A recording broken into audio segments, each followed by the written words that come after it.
Ridiculous Crime is a production of iHeartRadio.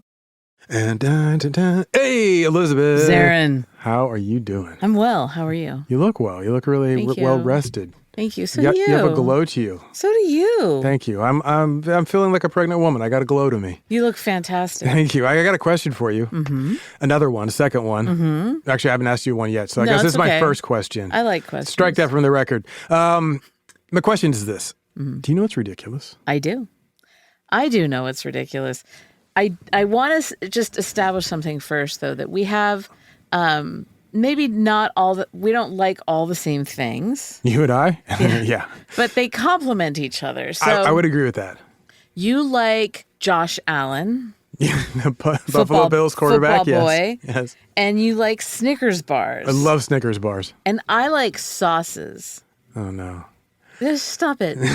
Go on. No, I have an open mind. Well, me. Open up because Snickers is teaming up with Josh Allen. Okay, that's not bad as a mashup. To make sauces. You're on such a run. I know, I really was. So there are these dipping sauces, barbecue sauces. For Snickers? Yeah, for Snickers. So there are 3 flavors. I dip my Snickers in this? Snickers caramel or caramel buffalo sauce. So Parade Magazine, which is my favorite source, says a sweet and spicy buffalo wing style sauce with cayenne level heat and a vinegary sharpness, versatile enough to be used on chicken, pizza, baked potatoes, etc. Okay, I was about to ask, is this for my chicken or for my Snickers? It's for your It's Snickers. for my chicken. Then there's Snickers chocolate barbecue sauce. It's like a mole. I would hope so. A thick chocolate-based sauce with a complex barbecue flavor profile and end notes of cocoa. The most interesting of the bunch would probably pair well with brisket. And then the last of the triplets, Snickers peanut teriyaki sauce. Oh my God. A creamy and nutty sauce similar to satay with chunks of Snickers peanuts. Recommended pairings include chicken, rice noodles, or crispy and cold lettuce. Just pour it on the lettuce. Apparently, there's an issue where the holes in the containers are too small and it gets all jammed up with the peanuts. Oh. In the taste trials for Parade Magazine. Oh, you did a lot of research on this. They scooped it out with a knife. Now, here's the thing. I know you want some, Zaron. You can't go to the store and get them. Oh, darn. Aren't I unlucky? It's part of a special promotion. You get it for free if you purchase a package of Snickers Minis from them during the halftime of the 1 p.m. Eastern NFL games on Sundays in September. Why do you do this to me and my football? Well, I looked. I was going to sign you up for some. Of course you were. And but it's very confusing to me. I have a small brain. God. And I know you get irritated with me. No, these just with the mashups. I know the mashups. I never. Don't get mad at me. Get mad at Mandy Hodge because Mandy Hodge sent this to us in an email. A rude dude did this to me. I forgive you, Mandy. I am but the messenger, Zaron. This is all out in the universe, and I just want you to know. I got nothing but love for you, Mandy. I forgive you for this microaggression. But not me. No, not you. I got to kill the messenger, right? That's Isn't that true. how the saying goes? That's true. R.I.P. me. Or no, it's don't kill the messenger. Whatever. It says kill Elizabeth. Wow. Way to really just start this one off. Snicky sauce. Happy football season to me, huh? Right? Well, Elizabeth, I got a question for you, and this is a fun question. I like fun. Well, it's actually not a question. I lied to you. It's a statement. Okay. You know, there are a number of famous acid trips that changed the world. Sure. Sure there are. Well, a few of them are the stories I want to tell you today. Oh, I love it.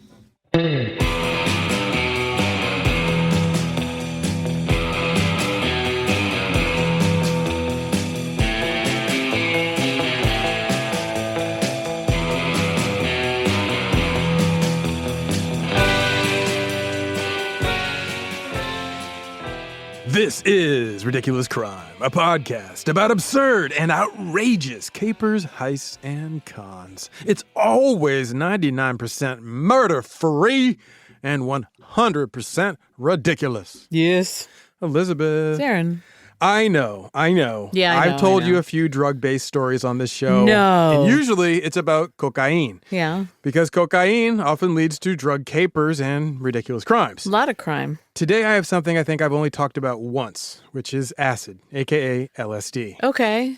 At the moment, magic mushrooms and LSD are kind of having, well, a moment because they're being reconsidered for their therapeutic benefits.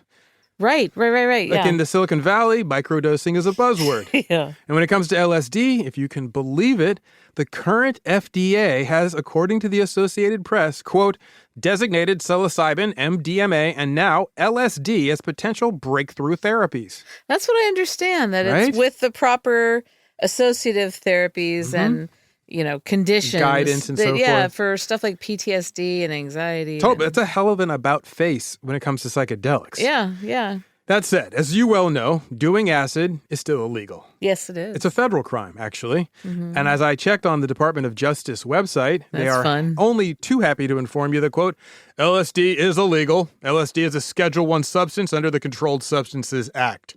Okay. Which means in California, where we live, where Silicon Valley is, LSD is still 100% illegal. Huh. Now, if you were caught with LSD in California, and I mean LSD that's not for sale, I mean you have some LSD on your person or perhaps in your bloodstream, the penalties are a possible misdemeanor. Yeah. But if you are convicted by a judge for possessing a small amount of LSD, the punishment can result in up to 1 year in a county jail cell, along with a $70 fine. Should I call a tip line No, you should not and call just it have them ever. raid like Palo Alto?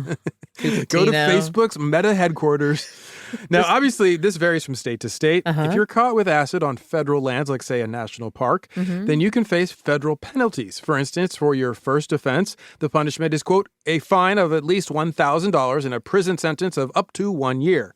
If it's your second federal charge for acid, it's, quote, a fine of at least $2,500 and 15 days to 2 years in prison.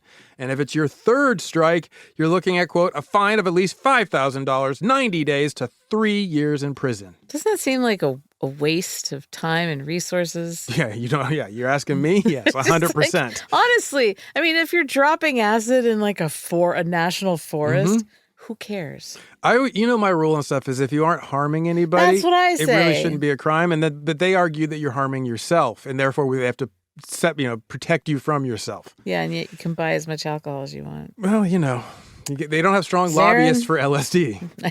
No. Until now. Until I get on the stage. They're like, I'll be the lobbyist who's never taken LSD and lobby for it. Well, yeah, that'd be a good one. Wouldn't it's it? As a straight, I want to tell you. Now, you may be wondering, Zaron, if there's a possibility of going to state or federal prison for a year or more just for possessing acid, why would anyone risk it? Why would anyone risk it? Good question, Elizabeth. Thank you. And because, as I can tell you firsthand, LSD can be incredible. But equally, it also can be a brutal, bad trip. Yeah. An everlasting nightmare for like 6 to 8 hours or more. And Elizabeth, you just said you've never done acid. Never. Not once, right? No. Not even microdosed it with your Silicon Valley friends. Not that I know of. Well, since you don't know the LSD experience, having never done it, I have some firsthand accounts for you.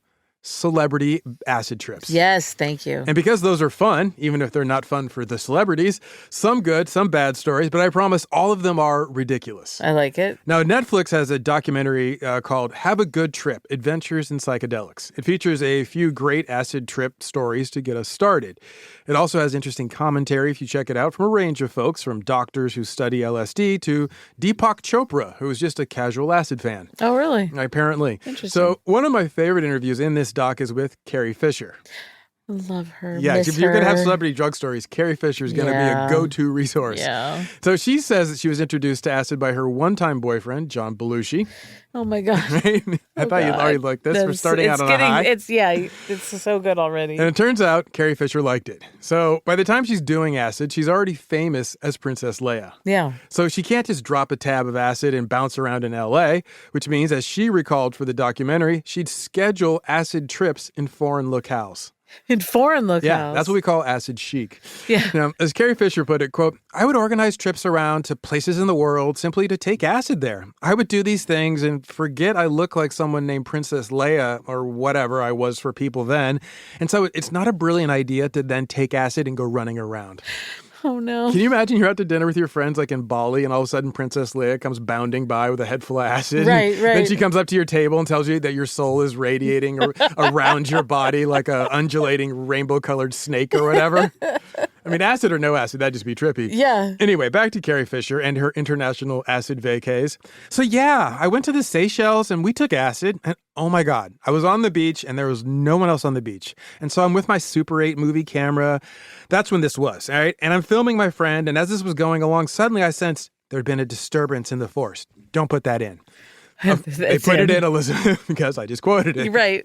Now, I mean, how could you not if you're that documentary filmmaker? Have to. She made a psychedelic Star Wars joke. Right. Okay, back to Carrie Fisher. We turn around, and there is a busload of Japanese folk that have just arrived. And it turns out where we are is where they bring the tourists to have lunch from all the hotels.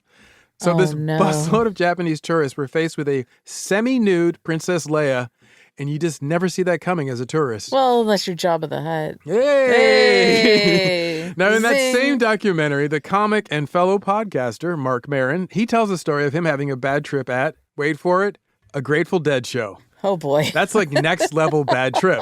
Can you imagine having never taken acid? Now, as Marc Maron tells it, quote, I'm literally just falling in my mind. And I'm like, I got to go to the emergency room. I can't handle this anymore.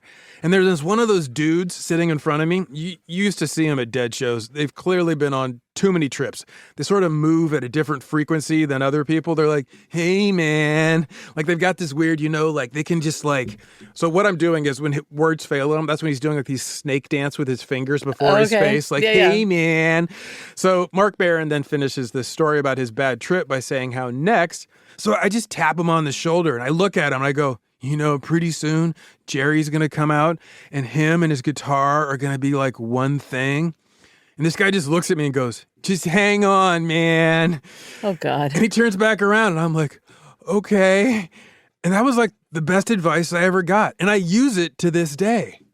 Huh. Yeah, so there you go. Elizabeth, if you ever decide to do acid, or in case someone like me ever secretly doses you, right? They slip you acid without telling you, try to remember Marc Maron's words, because it actually is really good advice. Just hang on, man. I'm going to use that acid or no acid. That's what I need that just hang on, right? Man. That's how I heard Marc Maron saying it. This wasn't acid-specific advice. I mean, that's what we said to the little kitten hanging from the branch in the motivational poster. Just hang in there. Hang in there, baby.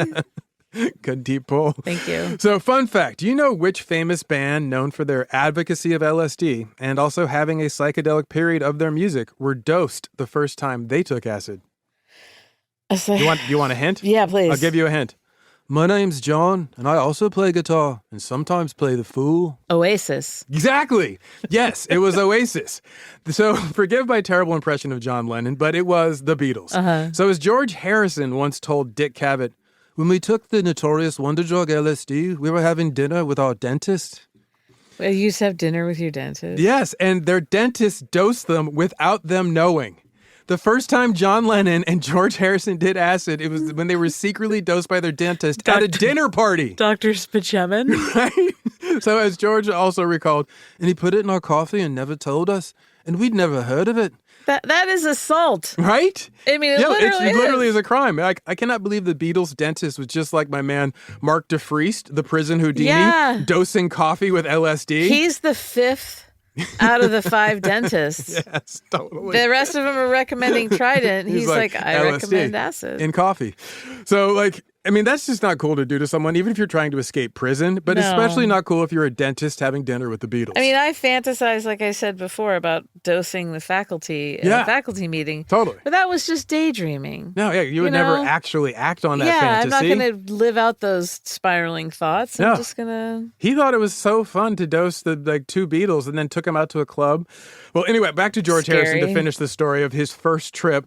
It's a good job that we hadn't heard about it because there's been so much paranoia created around the drug that people now, if they take it, they're already on a bad trip before they start, which is actually kind of true. He's basically pointing out that, the state of mind that you bring to acid or an acid trip is really indicative of the type of trip you will have. That is what has kept me from taking it because I'm legit. I have such a thin, like, I feel like there's like a very thin veneer between me and absolutely losing it. You think so? And the veil is just that easy to drop? My fear is that if I took a psychedelic like that, I would break my brain and not be able to come back. That's what's funny. That often is the case, is that when people first do acid, they have this thought, am I always going to think like this? Am I never going to be normal again? Like, I wouldn't even have that conscious question. I would just be like, cuckoo. Like, it'd be gone. It'd be, I'd have a hard time holding it together on the daily. I don't need to chance it. I don't want to feel like, I don't go on roller coasters because I don't like the feeling like I'm going to die. Yes. I like to play it safe. You don't watch horror movies either, do you? No, it's stupid. I don't want to feel scared. I can do that in real life. That is so true. Well, that's our intro to what it's like to be on acid, to be given acid, and to be having a bad trip. Next up, we'll get into how acid became illegal and delve into the experiences of the first famous psychonaut there ever was, Mr. Cary Grant. Whoa. Yes, let's take a break. And after these consumerist slogans, man, we'll be back to Trip the Light Fandango.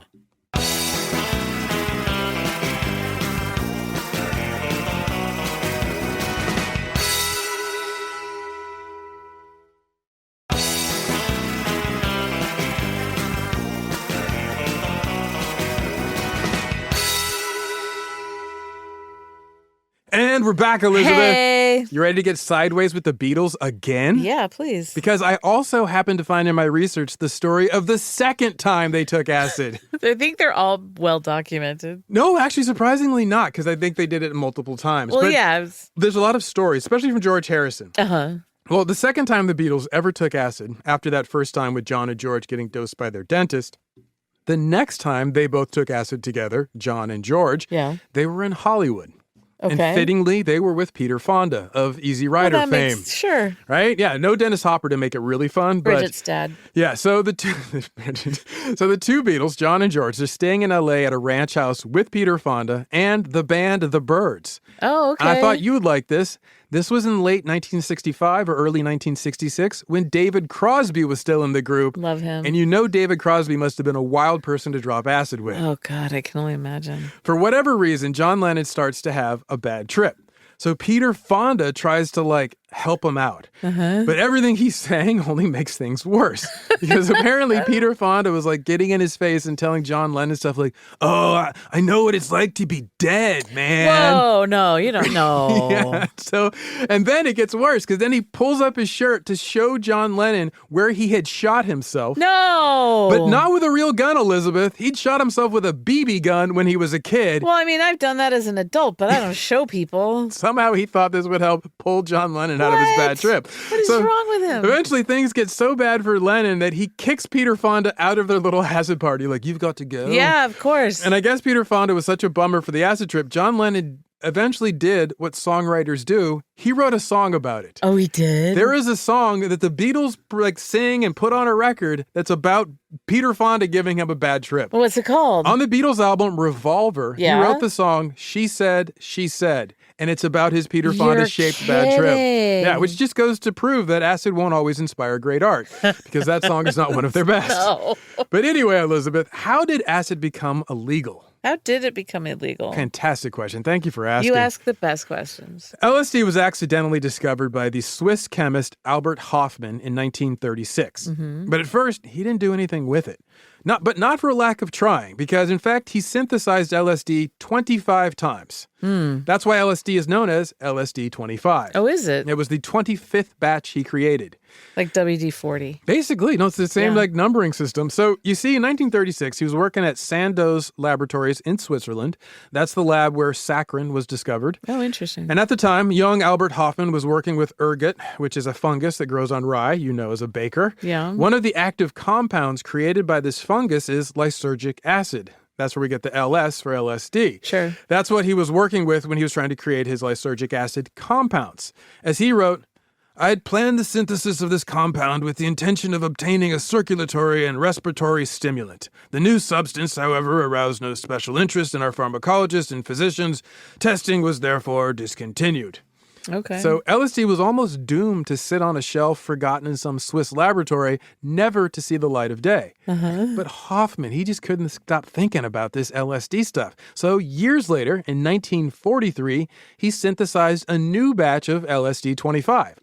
Apparently, he was working kind of sloppy that day because some LSD-25, about 20 micrograms or so, gets onto his skin and his body absorbs it. Then he noticed, about 30, 40 minutes later, these strange effects of this compound. Being a good scientist, Hoffman notes that he'd planned to experiment with this odd new compound. He's like, this stuff is crazy. I got to try this again. So a couple days later, on April 19th, 1943, he experiments on himself. He doses himself. But don't worry, he had an assistant there to babysit his trip. Yeah. So at precisely 4:20 p.m., just coincidental. Stop. On April 19th, again, just coincidental, Hoffman diluted 250 micrograms of crystalline LSD-25 into 10 cc's of water.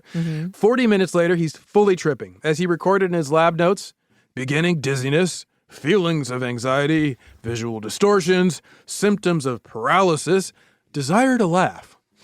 Wow. Yeah. So then, with his head full of acid, he decided it would be a good idea to ride his bike home. So sometime between 6 and 8 p.m., he hops on his bike, accompanied by his assistant, and who, by the way, is not on acid. Okay. And he starts pedaling his giggling ass home. Yeah. And he has a wild bike ride because, as he recalled in his lab notes, and later a book he wrote about his LSD discovery, quote, kaleidoscopic, fantastic images surged in on me, alternating, variegated, opening and then closing themselves in circles and spirals, exploding in colored fountains, rearranging and hybridizing themselves in constant flux. It was particularly remarkable how every acoustic perception, such as the sound of a door handle or a passing automobile, became transformed into optical perceptions. Every sound generated a vividly changing image with its own consistent form and color. Right?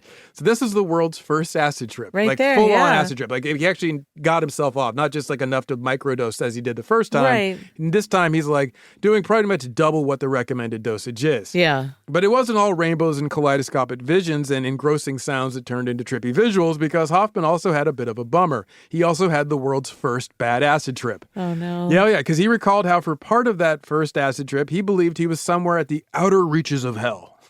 Oh, well, I mean, he says he's anxiety and paralysis. Paralysis, yes. It sounds terrible. And you have no expectation of what it's going to be like, right? But thankfully, the next day, Hoffman, when he wakes up, he's super pleased to find that his hellish trip had ended, as he felt once again himself. And that, as I said, that's the thing about your first acid trip. When you are in the thrall of LSD, you think, am I always going to be like this? Am I always going to think like this? And will I ever be normal again? Yeah. And luckily, acid trips eventually end. You would hope. Well, yeah. So there is, I did find in my research, this one guy who took acid and his trip never ended. He's been on acid. That would be me. Forever. That would be me. And that was pretty scary. That's what I'm afraid of.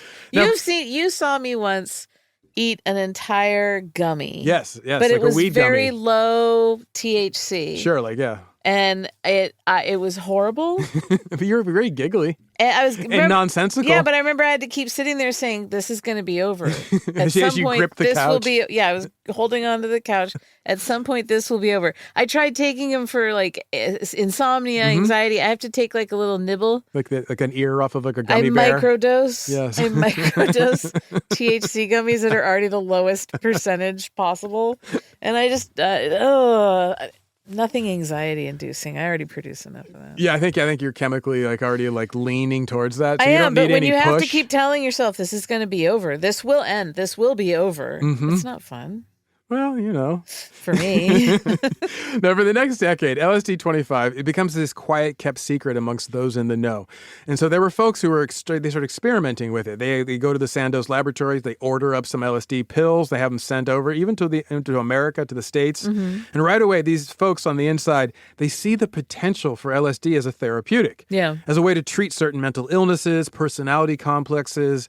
And in 1957, this British psychiatrist named Humphrey Osmond, who was experimenting with LSD-25, and he's all hyped on its potential for how acid can rewire the human brain, right? Yeah.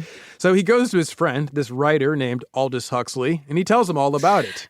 Right? Aldous, yeah, and obviously what's up? that leads to the doors of perception, but also he asks Aldous Huxley to help him come up with a term to describe this potential. Yeah. And Huxley suggests the word phanerothym, which is derived from the Greek words, or the Greek roots rather, for to show and for spirit. Okay. Like to show spirit. Yeah. The psychiatrist, Osmond, was like, yeah, no, thanks for playing, Aldous. And instead he went with his own idea, psychedelic, which comes from the Greek roots for soul and to make visible. Okay. So psychedelic means to make your soul visible. Sure. Now, the dude even came up with a little rhyme for his new word. To fathom hell or soar angelic, just take a pinch of psychedelic. Wow. No, yeah, not a Beatle. But now we associate these early days of acid with the hippies in 1960s San Francisco, or perhaps Timothy Leary and his early acid tests back east at Harvard. But one of the first big psychedelic advocates was living in L.A. in the 50s, and he was super famous. His name is Cary Grant. I cannot believe this. Turns out Cary Grant was a super early psychedelic explorer, like starting in 1958 or 1959. There's some discrepancy to when he started, but every Saturday morning, Cary Grant would have his driver take him over to the Psychiatric Institute of Beverly Hills. There, he would sort of sneak in the back door so no one saw him constantly going to this institute since he was so famous. And once inside, he'd go to this small room where there were easy chairs and a sofa and a record player to set the vibe. And Cary Grant would get sideways on LSD-25. He would take 5 pills shipped over from the Sandoz laboratory in Switzerland, and then he'd do a round of therapy with his psychiatrist, Dr. Mortimer Hartman. Together, they delve deep into Cary Grant's psyche, his past, his rough childhood back in Bristol, England. Yeah. Sometimes when he was like listening to the classical music, he really favored Chopin and Rachmaninoff. Cary Grant would break down in tears and just sob for hours. Other times, he would just laugh and giggle and laugh some more as he reframed his past traumas. And sometimes he would do both.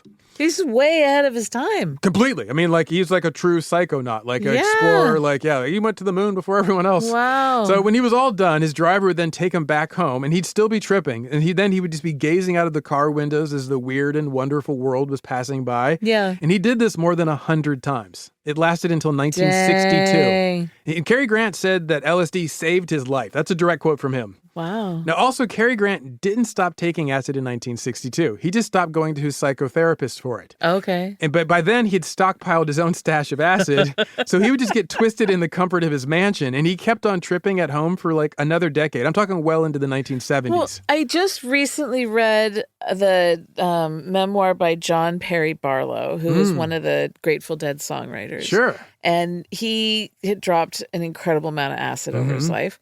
And he talks about how your first trip, and he writes it really beautifully. Okay. And how mind expanding it was, and how this incredible, beautiful experience. But that every subsequent trip is just like a riff off of that. Like you really opened the doors on the first one. Yes. So you think about Cary Grant has like gone through this in like what I would think would be, for me, the only kind of acceptable setting is like that kind of control around it. Sure. But so he's got it. He's opened those doors, and now he's able to just replicate it on his own. It's like when they say in therapy, well, now you have the tools. Yeah. He has the tools. He definitely had the tools. Yeah. He could, like, hallucinate the tools in his hands and get to work. So the wild part for what he was doing, Cary Grant was like, when he's doing acid, he didn't keep the secret in the 50s. In fact, quite the opposite. He talked about it in interviews with Time magazine. Really? And in Look magazine, the Washington Post. Cary Grant told Look magazine about his acid trips and his state of euphoria about my self-discoveries. He told their readers also about how during one trip, my mind seemed to leave my skull and visit outer space. Yeah. So not only that, Cary Grant also told the readers of Ladies' Home Journal and Good Hey, Housekeeping how great LSD was, recommending that the housewives maybe get in on this as well. Because at the same time, they were also recommending MDMA for housewives. So this was not the only substance. And dexedrine. And... Yeah, definitely. But these were all ones that are supposed to challenge things, not just help them clean faster or whatever. Now, this is also, by the way, way before the hippies got a hold of acid. Like, Cary Grant was Johnny Appleseed for LSD. Yeah. I mean, he was like Johnny Apple LSD. Yeah. Now, meanwhile, his doctor, Dr. Mortimer Hartman, he starts his own psychedelic psychotherapy in Beverly Hills for his rich clients who also wanted to see outer space with their mind's eye and heal their traumas too. So as a result, Unfortunately, this guy's medical license gets suspended in 1961 by the California Board of Medical Examiners because although at first LSD-25 was seen as another post-war example of better living through chemistry, right. by the early 60s, it becomes banned as a therapeutic. More on that in a second. Yeah. Now, there was another major early California proponent of the psychological benefits of acid trips, one Claire Booth Luce, the daughter of the founder of Time and Life magazine, Henry Luce. Yeah. Now, she was a Broadway playwright, later the ambassador to Italy, appointed by Eisenhower. Then she becomes a Republican congresswoman for California. Yeah. And in 1959, she started taking acid, right around the same time as Cary Grant, and also under the supervision of Dr. Hartman, his colleague, actually, Sidney Cohen. Now, one of my favorite anecdotes is how during her very first acid trip, she received a phone call, and she answered the phone call, which I would not recommend if you're on acid. Right. And there on the other end of the line was Richard Nixon. Oh, you're kidding me. Can you imagine it's your first time on acid and suddenly Richard Nixon You is in your ear, a me. disembodied Richard Nixon? And by the way, Nixon desperately wanted something from her. He's like, now just look, I just need a little favor from you. Oh, God. Yeah, exactly. What Nixon was saying is he wanted her support for his upcoming run for president against JFK in 1960. Yeah. But Claire Luce, she couldn't handle that phone call on acid, so she told Mr. VP, I'm going to need to call you back. So, yeah. A little busy right now. Totally. I'm a little sideways, Mr. Nixon. But unfortunately for her and Cary Grant and all these other rich folks in L.A. who were secretly taking acid for psychotherapy, in 1962, the FDA began to ban access to LSD-25. Which meant board-certified physicians, psychiatrists were no longer willing to risk their medical licenses to offer their clients LSD, which is why Cary Grant secured his own stash and started doing acid at home. And then in 63, there was the Harvard LSD scandal. That involved Timothy Leary. That's when he gets kicked out of Harvard because there were ethical concerns. Yeah. And then at that same time, the CIA was also experimenting with LSD as part of their super secret MK-Ultra program. And they also stopped working with LSD for ethical concerns because they were trying to use it as a mind control drug. Yeah. Now, in 63, things change dramatically, and the whole cultural convo about LSD starts to shift. As a result, the press changes its tone. No longer do you have Cary Grant in Ladies' Home Journal. Yeah. So no more fawning articles, right? And then in 66, the Fed banned LSD access altogether as a medicine. So now you can't do any research, experimentation, so forth. 2 years later in 68, the Feds label LSD as a Schedule I drug.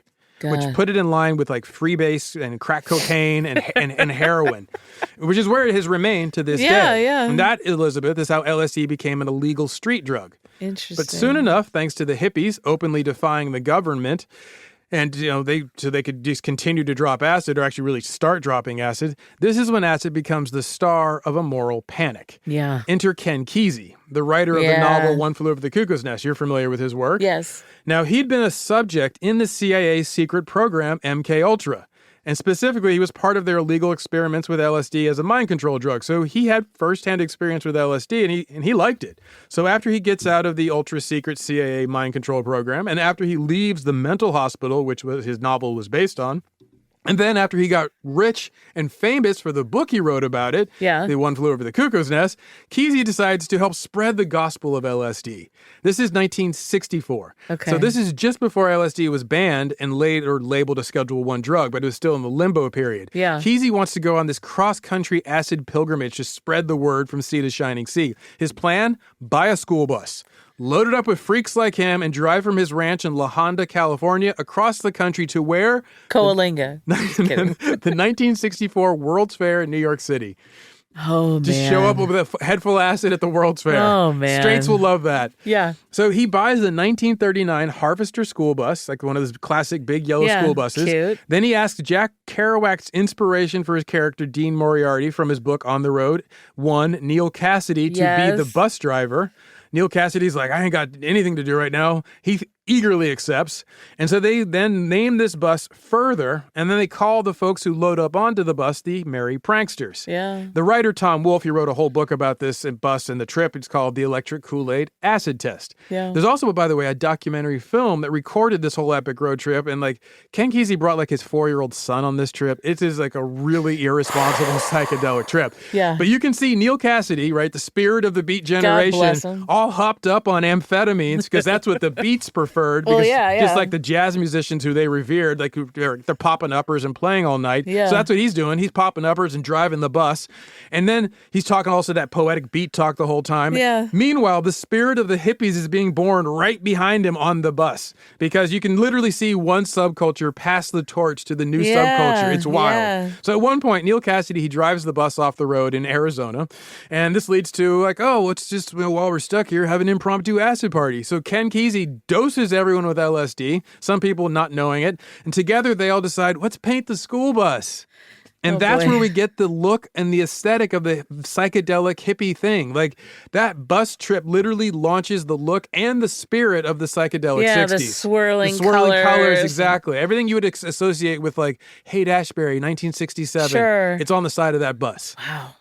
And then came the first early Ken Kesey-inspired acid tests when they get back to California in 65. That's where you'd have, like, a whole party drop acid and a band would play. And such as one of your favorite bands, you mentioned them earlier, the Grateful Dead. They spontaneously would create a live soundtrack for these so-called acid tests. But, soon after he starts this, Ken Kesey has to skip out of the country. Yeah. And he misses out on the whole Summer of Love. He doesn't see any of it actually occur because he had to flee the country and hop the border over to Mexico in 1966, one step ahead of the law after they were after him for marijuana charges. Anyway, back to the Grateful Dead and their role in the acid test. In 65, there was this first house party acid test, right? So the band, not yet known as the Grateful Dead, they play that first acid test.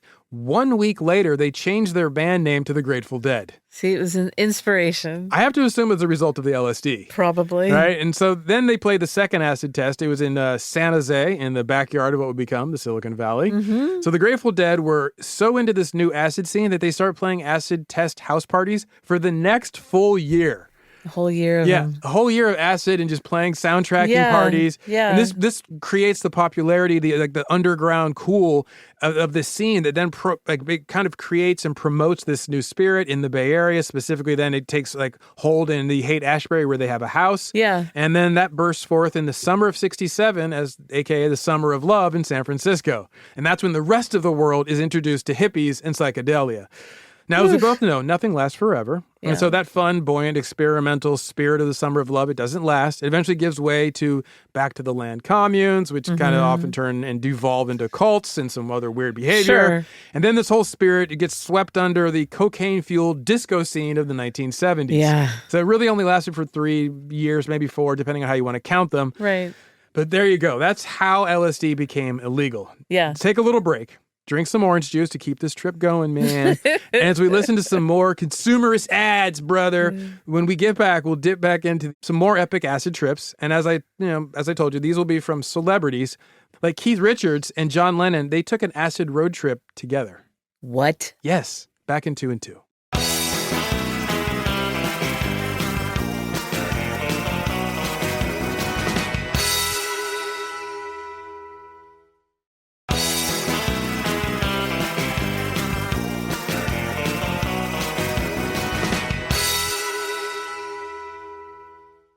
Elizabeth. Zaron. How are you enjoying this psychedelic kick? Very much. I'm enjoying it very much. And I figure it's a Bay Area story, larged Largely, and then, yeah. It's also just something that I'm not sure how familiar you are with all this stuff. I know you know stuff about the Grateful Dead. You read the book by the songwriter, so you're very familiar with the LSD culture. Yeah. But I just was really fascinated by all this in my research. I thought it was fascinating, especially the Albert Hoffman stuff. I didn't know any of that. Nor did I. So far I've tried to convey to you the fullness of the appeal and the dangers of acid. Yeah. Now, are you ready to hear a wild one about the medical possibilities of LSD? I am. There's this woman who once accidentally took 550 times the normal amount one would take of acid. It sent her into one hellacious trip. Oh my God. Yeah, and when she came out of it, her Lyme disease was cured. Wait. I swear to God, true story. The woman apparently had contracted Lyme disease in her 20s, and then the disease gave her this debilitating pain in her legs, her feet, her ankles. Yeah. And she lives with this pain for decades. Until one day, in her 40s, and this was in 2015, Okay. she takes a bunch of acid with some friends, like way too much. Intentionally took that much? No. The guy who gave them the acid, it was liquid acid, he misread the dosage for how much pure crystalline LSD-25. So instead of a reasonable recreational dosage, she took 55 milligrams. So 550 times the normal dose of acid. Oh my God. Also, by the way, she didn't expect it to be acid. She thought the crystal she was taking was cocaine. Wait. Okay, stop. So she thought she was taking like the coke and like, turned a tincture? Yeah, I guess so. I don't know how some people like they put it in like they can't snort it anymore, so they put it in juice or like Instead it's don't judge, Elizabeth. Yeah, I'm judging over here. So what happens when I got the robe and the gavel. I noticed that. You got the wig on. Where are you from? It's England. So what happens when she takes 550 times the normal dose of acid? She explodes. No, the answer is nothing good. Nothing good, I wish Elizabeth. there had been like an MRI or a CT scan going at this. Oh, at the same time. Well, the medicine does get involved. A CT scan would be cool. That'd be to watch it as it's happening, like see the holes in her brain form or whatever. Exactly. So at first, though, she blacks out. That's her body's initial response. And then when she comes to, she just starts to puke her brains out. Like she's she redlined every system in her body. Completely. Body's like reverse course, eject.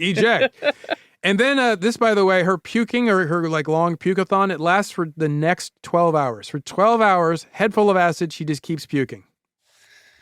Yeah. Oh, God, that's horrible. And then during the next 12 hours after that, still deep in her puke-a-thon, puking up what little water she has or bile. Retching, Yeah, she finds that this hellacious part had kind of passed, and now she was, quote, pleasantly high. Apparently. Okay. And other than, of course, the constant vomiting. So, there's that. If you're vomiting out acid, I just can't imagine how that would be horrendous. Yeah. But anyway, 10 hours after this, she's finally able to utter more than a few random words of gibberish. Soon enough, she's able to listen to her roommate and her eyes stop lolling around in her head. And then she starts being able to spit out more than just a few random words, but she's actually able to hold a conversation. And until finally she's able to come down and then she's able to fall asleep. Okay. The next day she wakes up and she discovers, shocker of all shockers, her debilitating pain from the Lyme disease, gone. Wow. Her feet and ankles no longer ached. Then she found that after 3 days, the pain, it did come back. Oh. But she could treat it by popping a low dose of morphine and a microdose of LSD. Sure, the morphine's going to help the pain. She'd been taking a high dose of morphine for her pain. She just ratcheted down to a low dose and then the microdose of LSD. So she keeps this regimen up for 2 years. And then she weans herself off of the morphine and then just stops microdosing LSD. Yeah. By January of 2018, totally pain-free. The LSD had cured her Lyme disease. Wow. That said, there was a bit of a trade-off because she did experience an increase in her anxiety, her depression, and her desire for social withdrawal. God. So there is that. So now she can dance, but she doesn't want to dance near anybody. There's always something. So it wasn't a perfect cure-all. She's That's what I'm saying. destined to have some suffering. Yeah, aren't we all? Right. That's what the Buddhists tell me. Exactly. Now, to be clear, I'm not saying anyone should take mega loads of acid to try to cure their chronic pain. No. But I am saying is that, like Albert Hoffman believed, LSD-25 is a strange wonder drug and quite possibly has many therapeutic uses for human beings. Yeah. We just don't know what they are because people aren't allowed to experiment with acid. That's the worst part of that. Now, unlike many other street drugs, there's never been a documented fatal overdose of LSD. Okay. This woman got the closest that we are ever. Yeah, but she lived. Because apparently scientists, they've theorized it's possible. They think that 14,000 micrograms is the likely threshold for a fatal overdose of acid, which if you're keeping score is about 2.5 times what this woman took, the Lyme disease sufferer. So she was right, almost redlining fatal dosage. That feels like a total CSI episode. Fatal dose of LSD. Yeah, that someone gets a fatal dose of LSD. You watch too much CSI. I used to. I haven't seen it in ages. You didn't even go to House or some of the funner medical shows. No, You're it's like CSI. It's a kitschy kind of, it's like a silly, campy thing. Yeah, I just mostly know it from the memes and my mother telling me she was watching it. So I'm sorry, I don't really know CSI. I do know the beginning where he puts the sunglasses on. That's the Miami one. I never watched. Oh, that's the Miami one. That's not the OG. No, not the Vegas. Oh, It's you watched? not- Oh, okay. I watched the OG Vegas one. I take it all back. You were like deep in the cut. Yeah, basically all the time. Now, I mentioned earlier, and we haven't quite gotten it to this yet, but we can't skip over it. Where does Keith Richards fit into all this acid talk? That is the question on my mind. Right? Well, thanks for keeping me on track, Elizabeth. No problem. Like I said up top, one time John Lennon and Keith Richards took an acid road trip together. We know this because Keith Richards wrote about it in his 2010 memoir, Life. Now, this happened in either 1967 or 1968. Keith Richards doesn't exactly remember what year it was. I mean, can you blame the man? No. But we do know he was deep in his psychedelics phase, so it was in that period. Now, Elizabeth, it may surprise you to hear that John Lennon and Keith Richards would do acid together since they weren't exactly known to be big fans of each other. Sure, yeah. They kind of actually had a falling out like a long time, but at least they would snipe each other in the press. Yeah. Right? But that all comes later because in 67 or 68, they were still friendly. And so they had with them a quart of acid, liquid. A quart? And they decided to take a road trip together. They could have killed so many people. Totally. They could have dosed so much coffee. So by then, John Lennon had already been dosed by his dentist, and he had endured that bummer bad trip with Peter Fonda. So, he knew what he was in for. And surprisingly, he was still willing to get sideways with Keith Richards. Now, in his memoir, Keith says that their epic acid road trip was an episode of such extremes I can barely piece together a fragment. Right? He doesn't remember any of it. The story goes, though, better that he way. actually had to go and talk to someone else who was on the trip with them. Oh, you're be kidding? like, what do you remember? So he could get this piece together his fragmented memory. So the story goes, the two were together in London at a nightclub in Hyde Park. When the idea came to them, it was in the small hours of the morning, 2, 3 in the morning, when the idea was we should take a bunch of acid and drive across England. And that's when that sounds like a good idea, in the small hours of the morning. Right. Now, so there's purple out just before dawn when their adventure begins. There's John Lennon and Keith Richards, and with them is also Carrie Ann Moeller. I don't expect you to know who that is. No. But if you're wondering, she was the wife of Mick Jagger's younger brother, Chris Jagger. Chris Jagger. Wow. I don't know why that's killing me. Why is Chris Jagger's wife going on a road trip with Keith Richards and John Lennon? Oh, I guess they're all just kind of freaky like that. I don't know. I won't judge. That would be my turn not to judge. So they also had Keith Richards' driver, his chauffeur, with them. Thank God they had a chauffeur. Nice. So because Keith Richards remembers it was one of those cases of John wanting to do more drugs than me. Wow. Let me tell you, right? That's serious. If you want to outpace Keith Richards on drugs, danger. Yeah. Flash the lights. Yeah. So also, by the way, I should point out, they had quite a drug stash with them. As Keith tells it, they had a huge bag of weed, a lump of hash, and acid. A quart of acid. A quart of acid. So they get tuned up on the acid. They're smoking the hash and the weed, and they're like, let's hit the road. Yeah. Their first place they decide to go is John Lennon's place. And at this time, he was married with his wife, Cynthia. Yeah. And they lived in a rural country manor. So as Keith tells it, they popped out to Lennon's country home and said hi to Cynthia.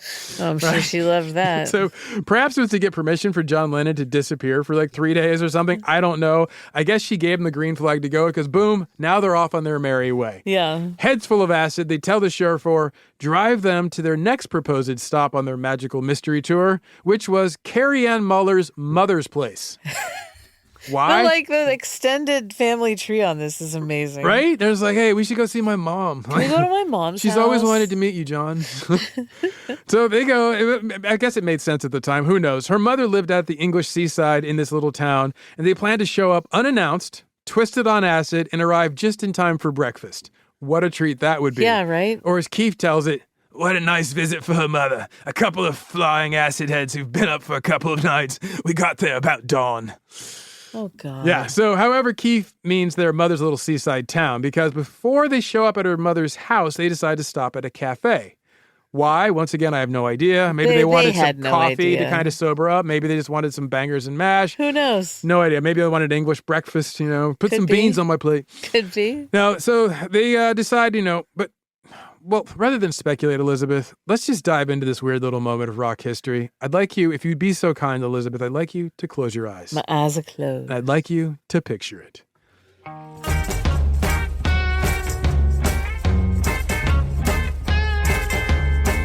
It's early in the morning. I'm talking super early, which is unfortunate because you're up.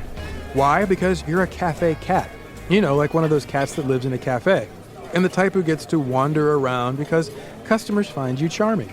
Plus, you're well-behaved. You don't hop up on the customers' tables. You don't break glasses or crockery. Like I said, you're well-behaved. And at the moment, you're working on a saucer of milk. As you lap it up, purring to yourself, happy in your early morning moment, you sense a disturbance in the force. You look up from your saucer full of milk and you see the lone waitress for this early morning shift of regulars staring out the window. She has stopped flat-footed and is gawking at something outside the window. One of the early morning regulars calls over to her and asks for a fresh cup of tea. He taps a teaspoon against his cup. That brings the waitress round. She walks over to his table, teapot in hand. Her shoes squeak softly against the freshly cleaned floor. She apologizes for the awkward pause at the window and pours a fresh cuppa. It's English breakfast. It's always English breakfast. The din of conversation is a pleasant backdrop as you return to your attention of the saucer of milk. You lap up the heavy cream deliciousness, enjoying each tongueful. That's when you hear it. The bell over the cafe door chimes. The door sweeps open, and standing there in the doorway are three young folk who immediately stop dead in their tracks. They stand there in the open doorway. The moment seems to last interminably long. You watch them, and all of the morning regulars in the cafe stop what they're doing to turn and watch them. The cafe is now silent until, without any reason that you can detect, the three young folks who are grinning like idiots and look like they've been up all night, they all burst out laughing. They practically fall over themselves with a wicked case of the giggles. They find something, who knows, terribly funny. But no one in this cafe shares the joke. After the three young folks stop laughing, they step through the open doorway. First the young woman with the crazy, messed up hair. Then the young men. The ganglier of the two young men steps through first. He's followed by the second young man, the one wearing glasses that look like he borrowed them from his grandmother. The three laughing idiots take a seat at the counter. They jostle each other as they get situated. Some more titters of laughter. The one wearing his grandma's glasses pipes up, "Oi, can we get a spot of service, love?" That sends the three idiots into another laughing fit. The waitress rolls her eyes and walks over to them. She brings with her the pot of English breakfast tea. She greets them with no love in her voice. "Something funny to you lot?" The ganglier one with the shaggy hair, he pipes up. "You know, you don't need to be on about us. We just want an English breakfast, Mum." The waitress screws up her face into a look of serious disdain. She didn't wake up this early to be talked to like this by a bunch of young, shaggy-haired mop-tops. And that's when it hits her. She knows the one who looks like he's wearing his grandma's glasses. It's that mouthy beetle, John what's-his-name. He sees it. He sees the moment of her recognition. And you see the laughter drain out of him. His face changes in an instant. The waitress says, "You're that loudmouth lad from the Beatles. That's you. You're John Lennon." He breaks eye contact with the waitress. You don't know the term, but if you did know the term, you'd say she's fully harshed his mellow. Or perhaps you might say she's bummed out his high. Either one would work. She's not done. She says, "Yeah, that's you all right. You're that pissy little wank on the radio." The other young fellow speaks up to ask, "Hey, do you recognize me, love?" The waitress gives him the stink eye and says flatly, "No, who are you?" That brings him right down to earth, just the same as the one in his grandma's glasses. The young woman doesn't say anything until finally she asks, "Is that English breakfast tea?" Before the waitress can answer, the one she recognized, the Beatle, John Lennon, stands up and announces, "Come on, Keith. Come on, Carrie Ann. I can't be here anymore. This place gives me the no goodies."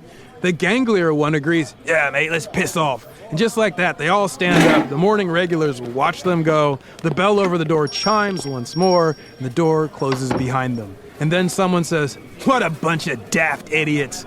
And now it's the regulars' turn to all laugh at them. So there you go, Elizabeth.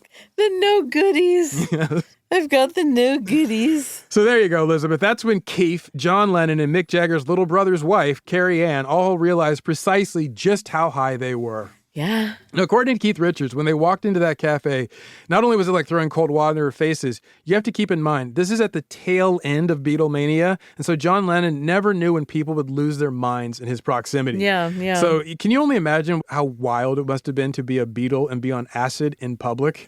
Oh, with people just in your face, Yes. like making faces and screaming. Wanting and things from you, having all these opinions touching about you, you. trying to grab stuff from you. Yeah. So at this point, not only did the three of them on their magical mystery tour acid road trip realize how twisted they were, they all realized what a bad idea it would be to go to Carrie Ann's mother's house in the state they were in. So instead, they popped over to a beach. There, they enjoyed the rest of their acid trip on their own, or as Keith tells it, there were palm trees, so it looks as if we sat on the Torquay palm-lined esplanade for a great many hours, engrossed in a little world of our own. There you go. It's smart, right? Yeah. Now, unsurprisingly, Keith Richards is an unreliable narrator for his own life. True. Because he doesn't remember what else they did for the next day or so after they laid about on the esplanade at that shore.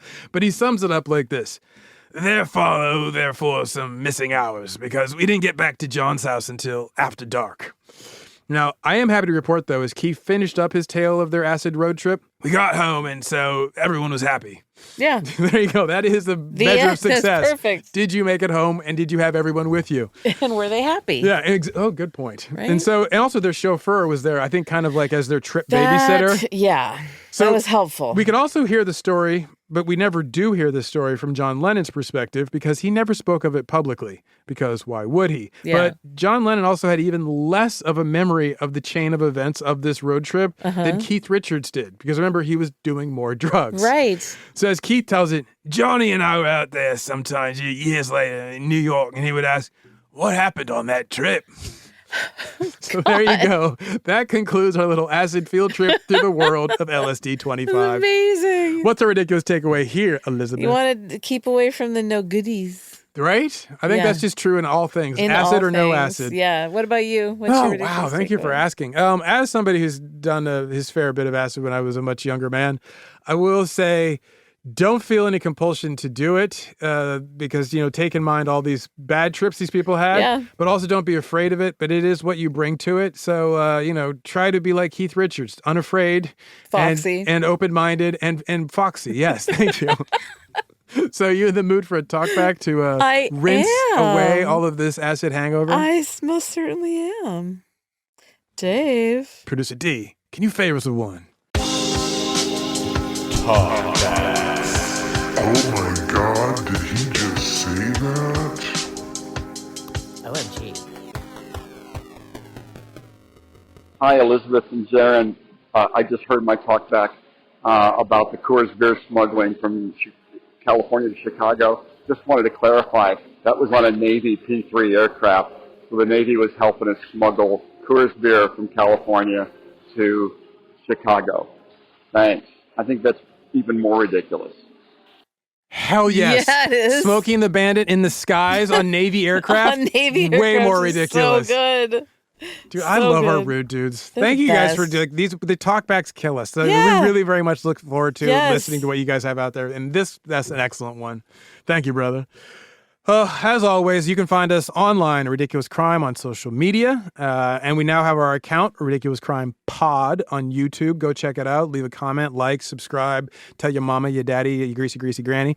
We also have our website, ridiculouscrime.com. And, Elizabeth, I found out recently, T-shirt Makers of America have nominated our website for the website of the year for T-shirt makers. You're kidding. I know. And because we have merch on there. We do have It merch was a on really there. big deal. I was like, wait, we're a T-shirt maker. Yeah, yeah. We weren't nominated for T-shirt making. We were nominated just for the website. But just for the website. So Okay, there you well, go. I'll take what I can get. So, but anyway, if you want some merch, go check out the website. We got a bunch of stuff. That's where you can get a sloth T-shirt. Yes. Now, obviously, as I said, we love your talkback. So go to the iHeart app, download it, record a talkback, reach out to us, and maybe you'll get to hear your voice on here. We'd love to hear it. And what else? Oh, yeah, it's ridiculouscrime@gmail.com. We'd love your emails also. So please go type, and then beep, pop up and send it right off to us. Yeah. And the interns will hand us over the emails and we'll be like, oh, laugh. And maybe we'll read it on the air. Maybe. Who knows? Maybe. So that's all I got for you. But we'll be back next time and we will catch you next crime.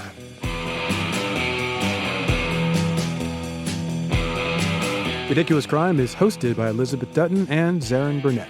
Produced and edited by the grooviest dude on this psychedelic bus, baby, Dave Kustin.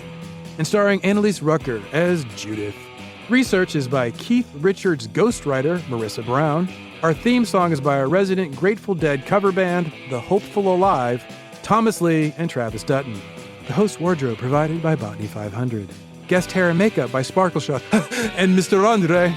Executive producers are Neil Cassidy's beat poetry beatboxer Ben Bolin and Ken Kesey's backup bus driver Noel Brown.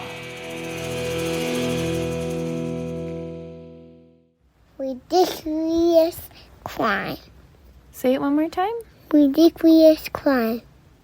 Ridiculous Crime is a production of iHeartRadio. For more podcasts from iHeartRadio, visit the iHeartRadio app, Apple Podcasts, or wherever you listen to your favorite shows.